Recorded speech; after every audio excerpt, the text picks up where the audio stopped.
thank you so much for taking the time to talk to me and tell me about your practice and what you've been working on. Likewise, it's really a great opportunity to chat with you. Yeah, yeah. So I thought we'll just jump right in, and we're gonna go into some of maybe some of the older work, or maybe perhaps this first question is still connected to what you're doing. So my question for you is, you seem to always be looking at specific histories dealing with gender, race, power dynamics to talk about the present.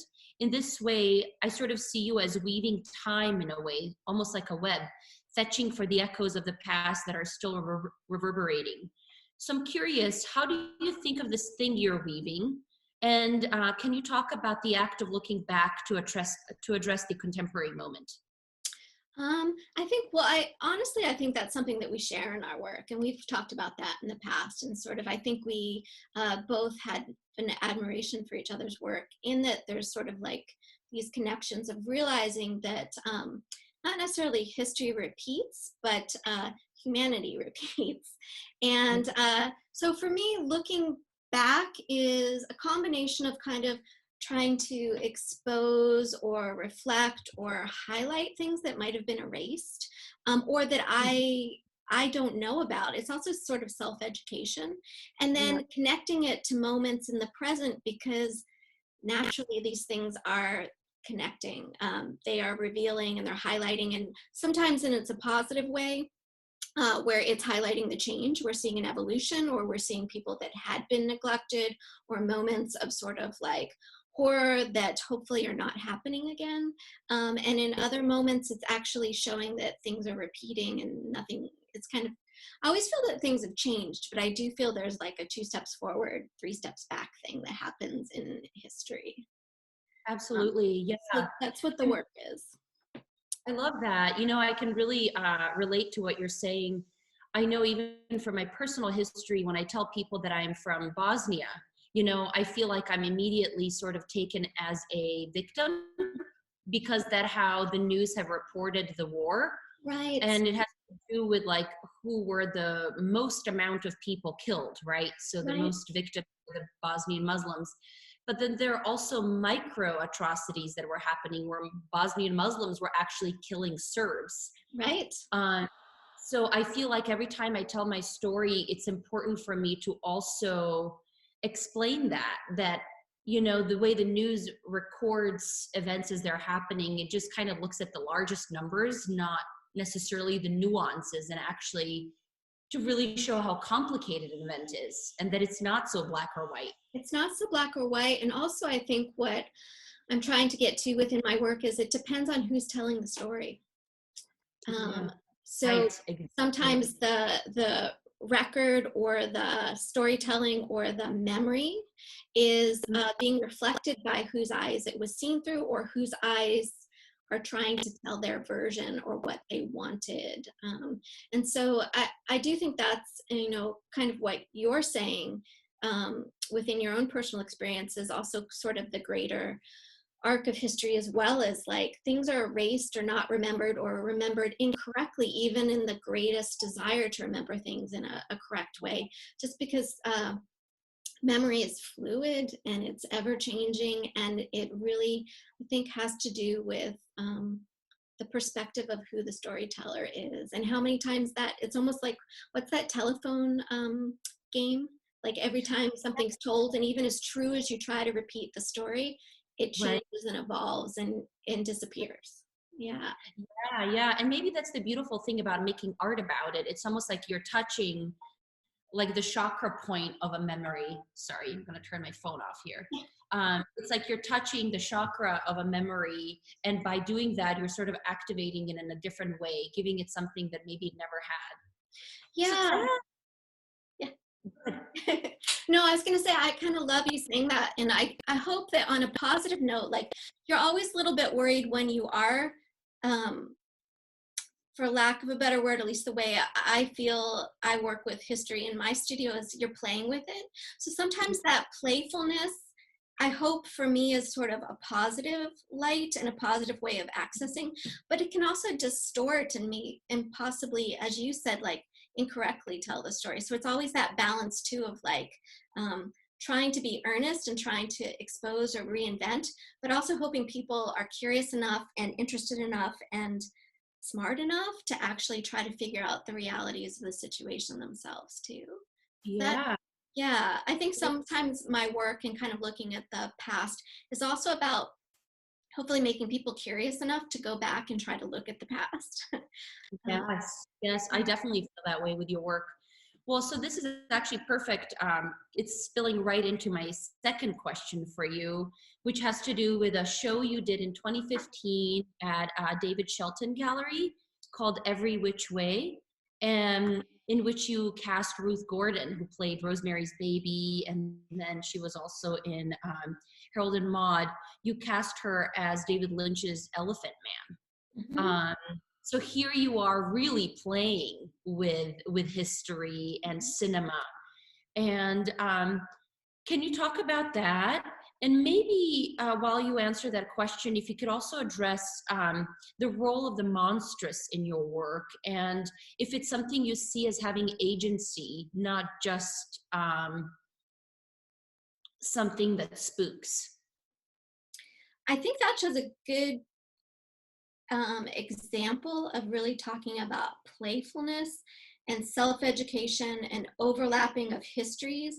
But the main line that coursed through it was this idea of women's um, a woman's place in society. So dealing, there are three different generations within that show that I'm referencing. So I'm referencing the suffragettes, I'm referencing the women's movement in the 1970s, and then I'm also kind of thinking about contemporary, or at least my contemporary, like this current moment, if someone like Ruth Gordon could play Joseph Merrick.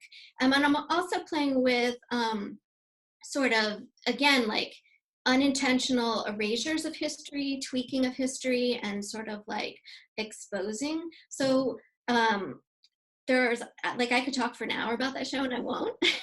But one of the reasons I really loved Ruth Gordon being cast as the Elephant Man was this idea of an older woman who was known in her career in the 1960s, 70s for playing these really sort of courageous roles that most women weren't getting interesting roles for, right? So she played a Holocaust survivor in Harold and Maude, and then she played a devil worshiper in Rosemary's Baby. And then for me to cast her as Joseph Merrick in The Elephant Man, a real life person whose name is forgotten and incorrectly remembered because David Lynch changed it to John Merrick in the film, where his real name is Joseph Merrick. So we're all thinking of the real man and remembering his name incorrectly, but also the man in real life, his anomaly or his malformations caused him to be non-gendered. And that was part of the thing that I loved about that movie, was it really saw or highlighted that he was a man, like a very thoughtful, poetic, intelligent, and lonely man. So this idea of this like postmenopausal woman playing the part of a non-gendered, reflected in the eyes of society, animal instead of human, I just thought there were so many different I just thought that was sort of an interesting take on that. Yeah, I love that. Yeah. I love that so much. And I actually didn't even know that David Lynch changed the name of the actual. Yeah. Great. So going into, speaking of the monstrous and the grotesque, I actually had to look up the word histrionics Oh when yeah. it was described. I didn't know what it was. So I learned that it's defined as dramatic or exaggerated behavior designed to attract attention. And I thought it was so interesting. So this is something you've been investigating in your work. And I was wondering if you could talk about that and why histrionics, kind of what brought you there. Well, again, it's kind of dealing with this idea of gender and this idea of explaining sort of like gender differences. And so there was this entire period that basically, with Freud and the couch and women and people, there's a whole period in time, like at the turn of the century, that if a man wanted divorce, he would put his wife in an institution. And one of the main reasons for being able to put her in the institution was she was histrionic, right?